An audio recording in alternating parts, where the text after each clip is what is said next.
Hi there ladies, it's Manisha here. Welcome back to my channel. So today I'm going to be sharing with you some tie-dye foil hearts. So I'm going to be using She Modern products, and as always I'll have everything listed for you down in the description box below.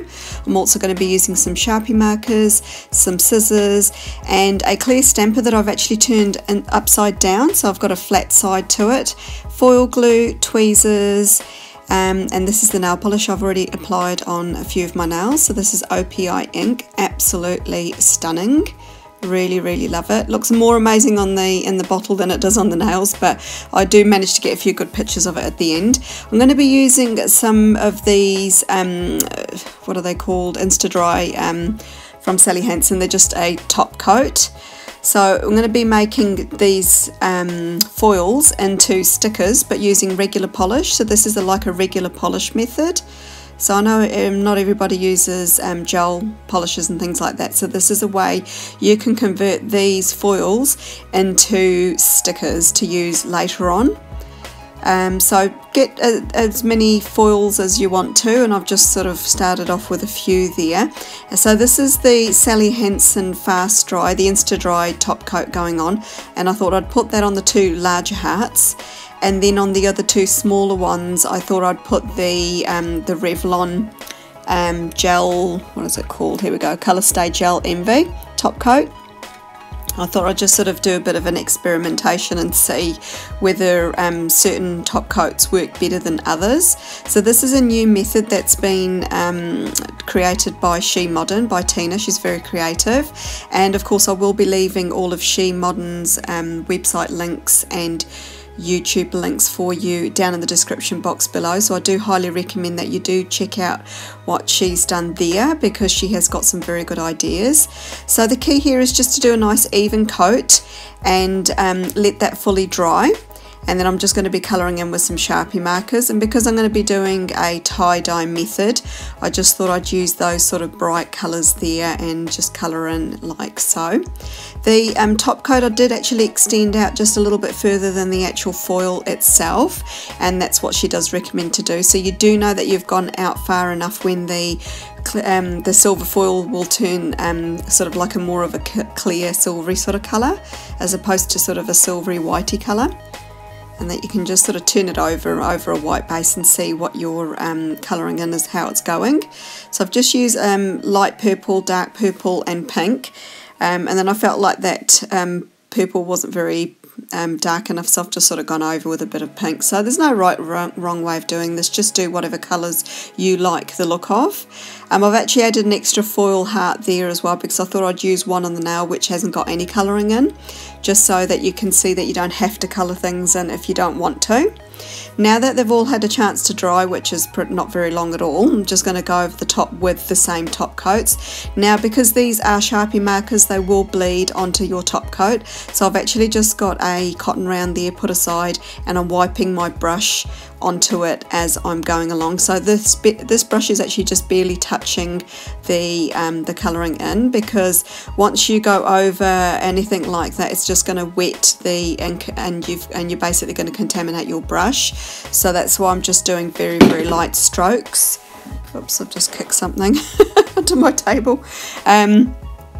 Yeah, so just continue to do that with all of your foils, and then basically let them fully dry. So I'm using the same top coats that I did on the bases of these, just to see whether one works better than the other, because not everybody will have the Sally Hansen Insta Dry in their collection of top coats.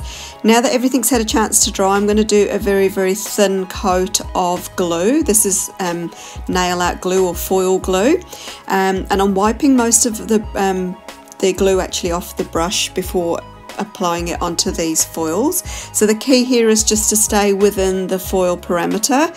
If you find it hard to do this, just decant some onto a palette or a mixing canvas or something like that, and you can just use a fine detail brush or a dotting tool to apply the foil glue onto these if you don't feel confident enough doing it straight from the brush. So now these have had a chance to fully dry, and you know that they're dry once the white foil glue goes clear. Now just be really careful with your positioning because well, I suppose they are stickers, so you will be able to pull them off again, but you do sort of want to have just one go at putting it on where you want it to go. And then just give it a really good rub down, and don't be overly vigorous with it, and then just check one of the edges and just see whether that's come away. Now once you get one edge off, the rest of the foil will come off in one go. So I just sort of kept going on that corner, and I was actually having a little bit of trouble. Now since this method was you know, created, Tina has actually made a different method to make this application a lot easier, because as you can see, I did struggle with it, I won't lie. It's not as easy as it looks, but once you do get one corner lifting, the plastic backing will actually just lift away really easily, and you're left with your beautiful foil art. Now I'm just going to show you, this is the one I did with the Revlon Colourstay, and I had absolutely heaps of trouble with this one. You think with it being a smaller foil it'll be easier, but it wasn't. It was really difficult. So I think the key is maybe trying out which top coats you've got. I probably wouldn't advise you using a fast drying top coat like Seche Vite or anything like that, but just have a bit of a play with your other top coats. But we do know from experience that the Sally Hansen one does work really well. But yeah, as I was saying before, once you get one corner to lift, the rest of the foil will lift away. But the new technique that Tina's come up with and Shein Modern have come up with is that you actually, before placing it onto your nail, is actually just scratch a corner of the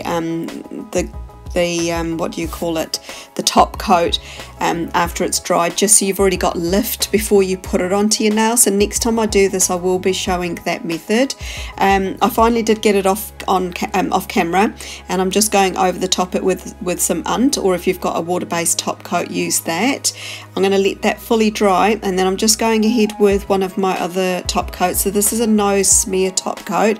It just happened to be the one that I had on hand, and I'm just going to be adding some of these nail art confettis or glitters to the nail, and I've just chosen colours that actually tie in really well with the tie-dye, and I've just placed a few on there like so. And once that fully dries, I do actually go ahead and put Seche Vite on all of the nails. So yeah, definitely experiment, try a few different techniques and see what works best for you. But it's just a really fun way to add a little bit more colour to your foils and things like that. You can actually put white polish underneath these before transferring onto the nail, but because I was already doing white base polish, I thought I'd skip that extra step. So yeah, leave me your thoughts and your comments down below. If you haven't done so already, definitely subscribe to my channel, and you can also follow me on Instagram. I have got links for you down below. Apart from that, thanks for stopping by, ladies, and hopefully you'll be watching my next video. Bye for now.